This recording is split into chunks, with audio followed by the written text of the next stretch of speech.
Yves Bonnefoy. Ensemble encore. Première page.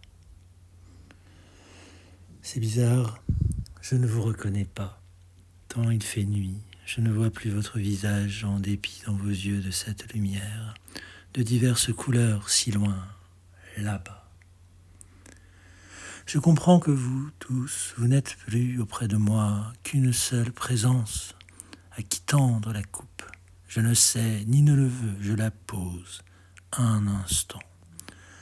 Apercevant vos mains, je les touche, des miennes, c'est suffisance.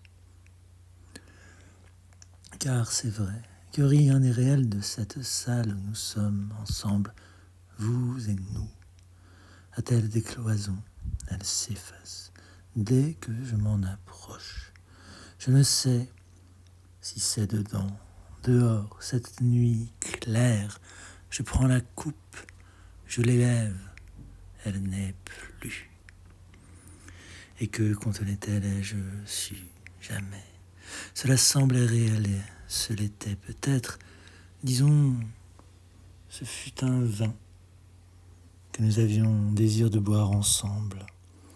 Je me souviens de nos lieux de partage. Étions-nous là où nous le désirions, un pré et ses grands arbres devant le ciel, ou plaqués à des rocs dans des ténèbres?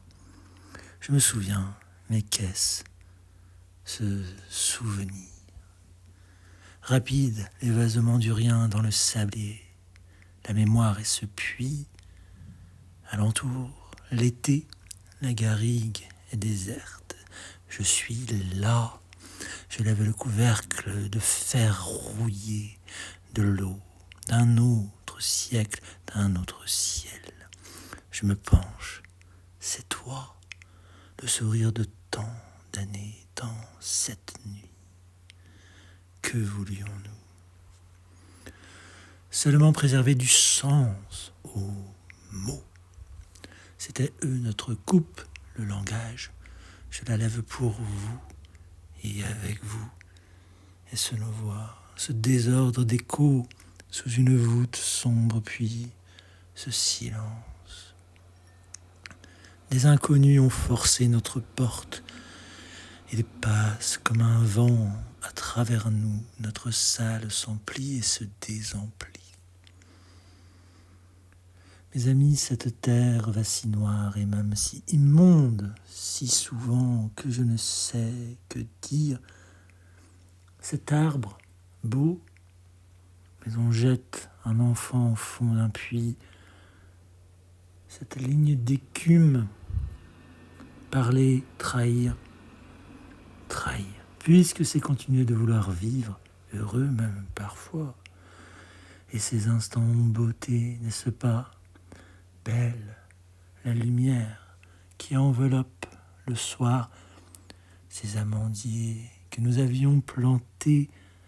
Ah, mon ami, je crois, presque je sais que la beauté existe et signifie, je crois, qu'il y a un sens encore à faire naître.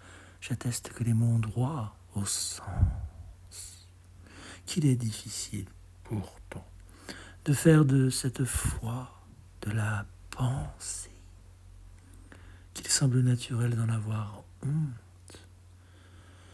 Et qui est-il? Cet homme que je vois, qui nous a rejoints?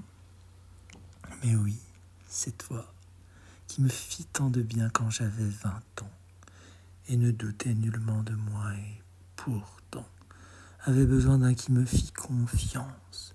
Je n'ai jamais cessé de te dire vous, mon ami, mais j'entends encore le martèlement dans ta voix quand tu aimais à dire qu'est fracassant la parole insensée de la poésie. Tu avais tort, souvent, mais je savais le vrai de tes errements. Accepte ce que je t'offre cette nuit. C'est mon besoin de continuer de croire qu'il y a sens à être, et même si, dehors, c'est vent et pierre, à peine, au loin, quelques trébuchements de la lumière. Et Plotin, aussi bien, enseignait-il que la lumière naît des yeux.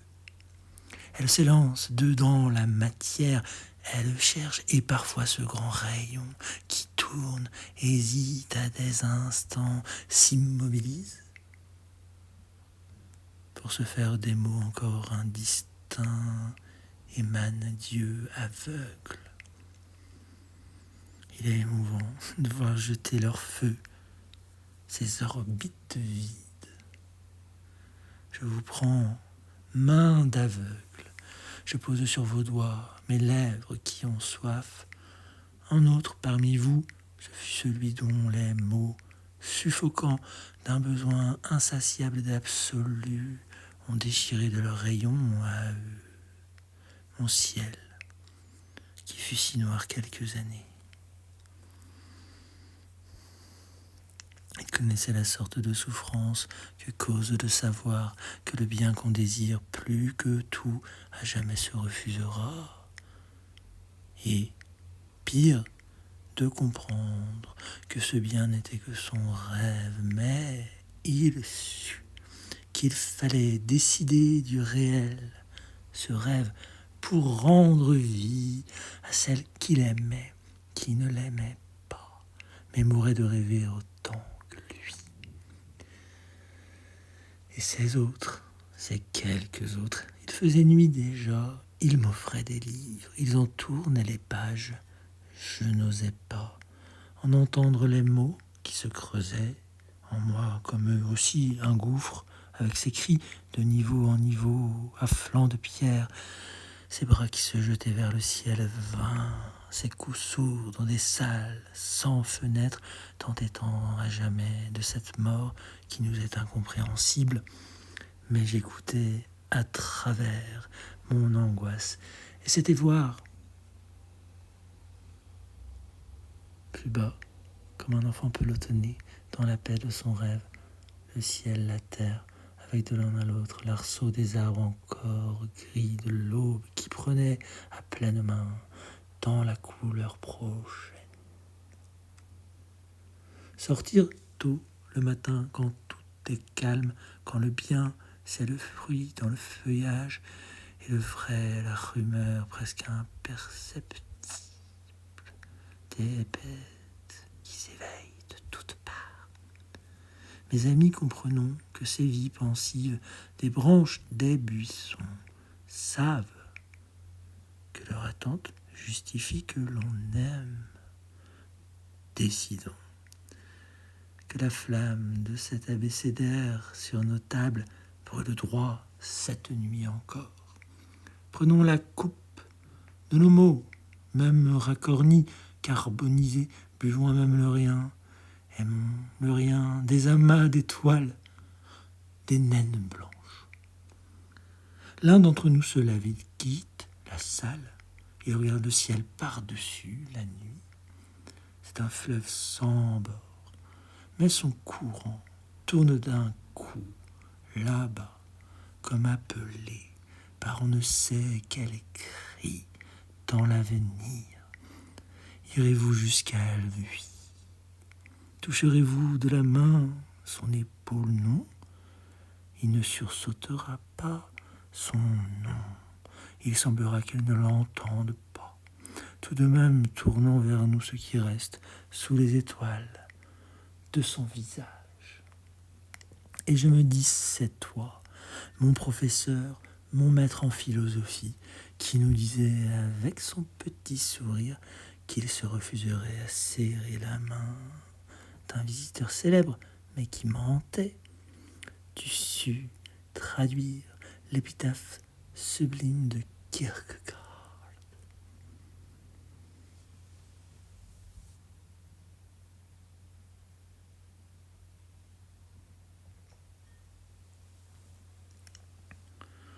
Coupe de la confiance, façonnée dans l'argile des grands vocables, nous savons bien que ta forme est informe, mais qu'importe, aimer nous prouve plus. J'avais élu, dans l'illusion heureuse d'un premier jour, une pierre, le saphre. Oh, mon ami. Gardons-lui ce beau nom. Je prends ta main, ce battement au poignet, c'est le fleuve. Et nos mains se cherchant, se trouvant, s'aimant, nous avons façonné une autre vie. La coupe est née de seulement nos pommes, se frôlant, se heurtant, se chevauchant dans cette glaise.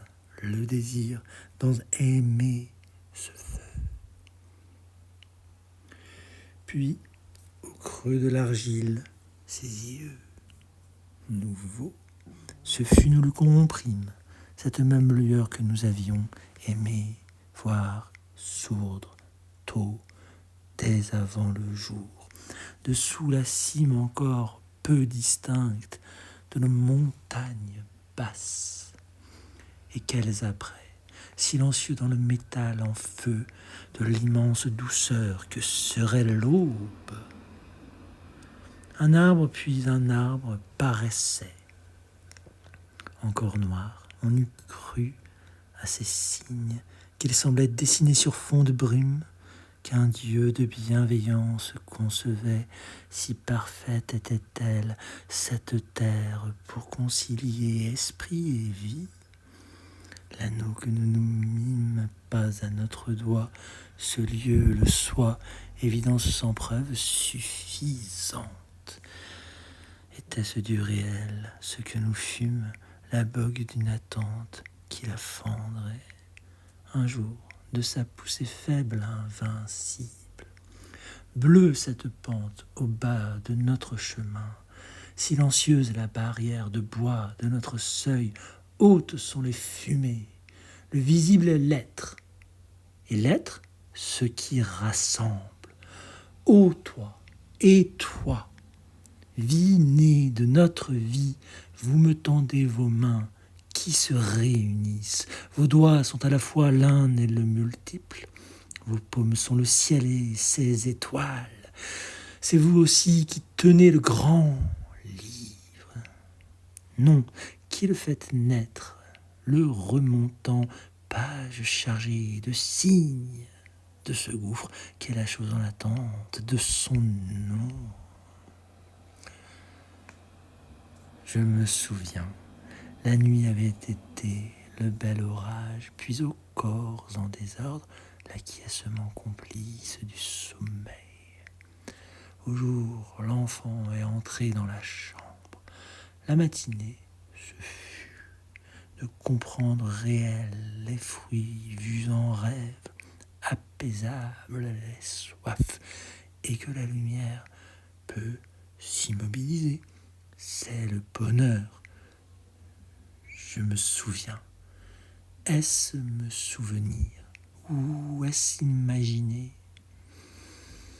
Aisément franchissable, la frontière là-bas, entre tout et rien.